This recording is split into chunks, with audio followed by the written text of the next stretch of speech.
안녕하세요, 바이손입니다. 연말에 트레이드가 하나 있었죠. 뉴욕 닉스와 토론토 랩터스 간 트레이드였는데요. 오지 아누노비를 비롯한 토론토의 선수 3명과 뉴욕의 RJ 베럿, 이마뉴 퀵리, 그리고 2라운드 픽 이렇게 트레이드가 있었습니다. 이를 기반으로 해서 토론토와 뉴욕의 이 둘 간 있었던 몇몇 트레이드를 회상해보고 마지막에 이번 트레이드에 대한 생각을 말씀드리도록 하겠습니다.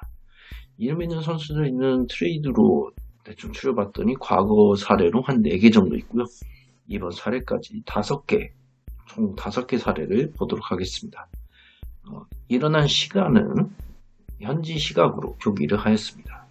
맨 먼저 볼 거는 이제 1998년 트레이드인데요.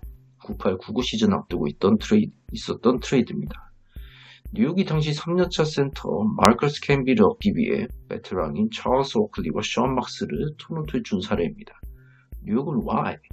당시 패트릭 유잉이 만 36세로 에이징 커브 하락세였기 때문에 이를 보좌해줄 젊은 빅맨이 필요했습니다. 그래서 캠비를 얻어서 이 당시 뉴욕은 8번 시드로 NBA 파이널에 진출한 첫 사례를 만들며 유잉에게 이제 우승을 위한 마지막 도전이 된 셈이었죠. 그렇지만 파이널에서 샌안토니오 스퍼스에게 패해 아쉽게 준우승이 그쳤고요. 토론토는 Y.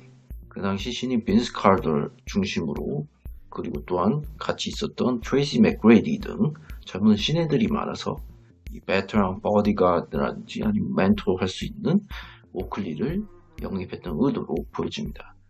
그래서 이때부터 이제 토론토는 카더를 중심으로 팀을 조금씩 플레이오프 전력으로 상승하는 과정을 밟습니다. 일단은 이 트레이드만 놓고 봤을 때는 뉴욕에게 더 이득이었다 볼 수 있겠네요.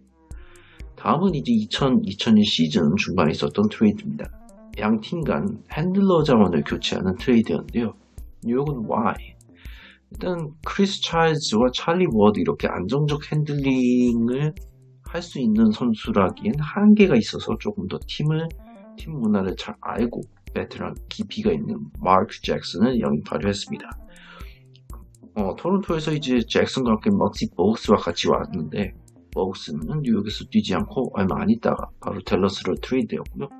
잭슨은 그 당시 이제 핵심 득점원이었던 트윈 테러라고 불리는 라트로 스프리웰과 앨런 휴스턴을 보좌하는 역할을 잘 수행해 팀을 플레이오프에 진출시켰는데요. 당시 1라운드에서 이 토론토를 상대하게 됩니다. 5차전까지 끌고 갔지만 팀은 패배했고요. 그럼 이제 토론토가 왜 이제 이 트레이드를 했는지에 대한 토론토는 why 이 트레이드를 했을까요? 토론토는 잭슨 말고도 이제 엘빈 윌리엄스라는 팀에서 좀 더 이제 키워보려고 하는 3년차 가드가 있었습니다. 195cm의 2번 포지션인데 1번 핸들러 역할까지도 가능했던 선수를 좀 더 키워보자는 의도로 엘빈 윌리엄스를 1번 그리고 2번은 모리스 피터슨 그리고 3번에 빈스 카터 빅맨 쪽은 이제 앤토니오 데이비스와 그리고 찰스 오클리 이때 앤토니오 데이비스는 당시 올스타까지 뽑혔던 이력이 있는 선수고요. 그래서 이렇게 라인업을 세팅했고 트레이드로 이제 크리스 차일즈를 얻어오는데 브루클린 등번호 1부에서 다뤘던 크리스 차일즈는 식스맨을 하든가 아니면 또 가끔 주전 1번으로 다양하게 역할을 섭렵하며 팀을 위해 토론토가 이 당시 뉴욕을 1라운드에서 꺾고 이제 2라운드까지 진출하는 좋은 성과를 만듭니다. 하지만 이때 당시 시즌 MVP인 앨런 아이버슨이 이끄는 필라델피아에게 무릎을 꿇죠. 이 두 번째 트레이드는 토론토에게 더 이득이 되었다고 생각이 듭니다. 세 번째 트레이드는 2006년에 있었던 트레이드인데요. 제일런 로즈와 안토니오 데이비스를 맞바꾸는 양팀 간 베테랑 자원을 교체하는 트레이드인데 일단 결론부터 말씀드리면 양 팀에게 이득이 있었다라고 보기엔 좀 애매했습니다. 그렇지만 제가 왜 이 트레이드를 다루냐면 이 두 선수 간 인연이 재밌어서 다뤄봤습니다.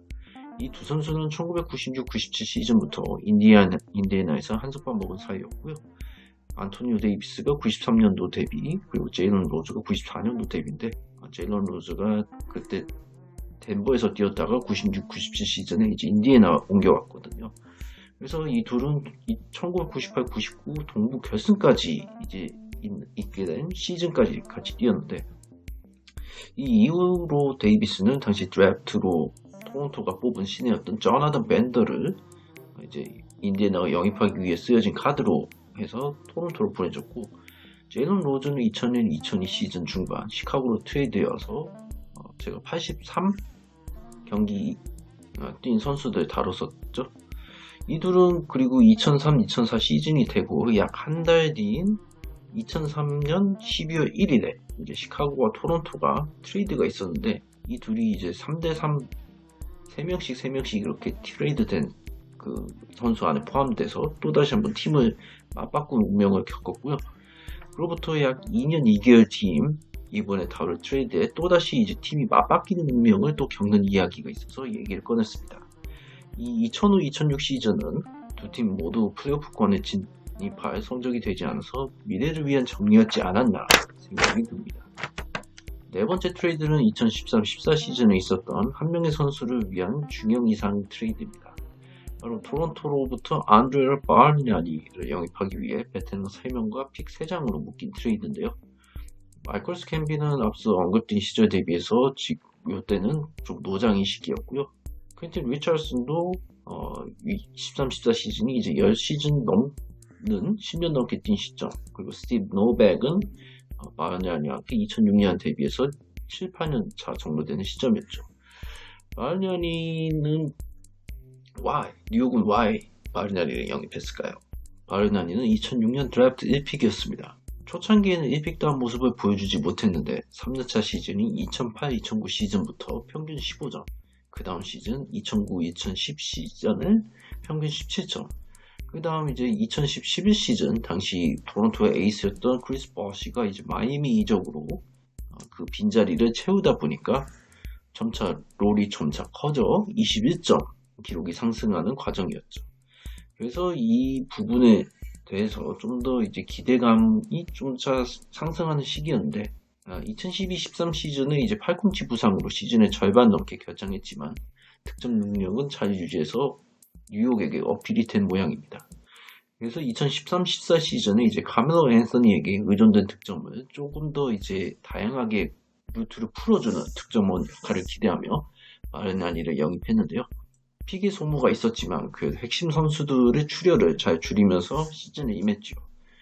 그러나 바르냐니는 또 그 시즌 2013-14 시즌에 또 팔꿈치 부상을 당해 42경기만 소화했고 팀은 플레이오프에 실패했습니다. 반면 토론토는 why 했을까요? 2011년에 뽑은 빅맨 리투아니아산 빅맨 여너스 발렌슈너스가 핵심 빅맨으로 조금 자리 잡는 과정이 있었고, 바르냐니가 반면 이제 부상이 있다는 전적이 있어 같이 안고 가기에 무리가 있었다고 본 것 같습니다. 조금 더 수비적으로 역할이 되는 아미르 존슨을 이제 주전 파워포워드로 세팅하면서 바르냐니를 처분하고 미리 픽 자원을 받아오는데, 이 3장 중에 이제 2016년 1라운드 픽이 이제 지난 2022-23 시즌에 토론토로 돌아온 현재 주전 센터로 뛰고 있는 야콥 퍼드를 뽑게 되는 수단으로 쓰입니다. 결국 이 시즌을 토론토는 플레이오프에 진출은 하지만 1라운드 상대인 브루클린과 7차전까지 가는 혈투를 펼쳤어요. 막판 이제 카일 라우리의 역전슛이 폴 피어스에게 블록을 당하면서 안타깝게 마감을 해야 했지만, 이를 발판으로 조금 동부 강호로 조금씩 성장하는 분위기로 전환됩니다. 결국 이 트레이드는 토론토에게 이득이었다고 생각이 드네요. 이제 얼마 전 있었던 트레이드로 돌아옵니다.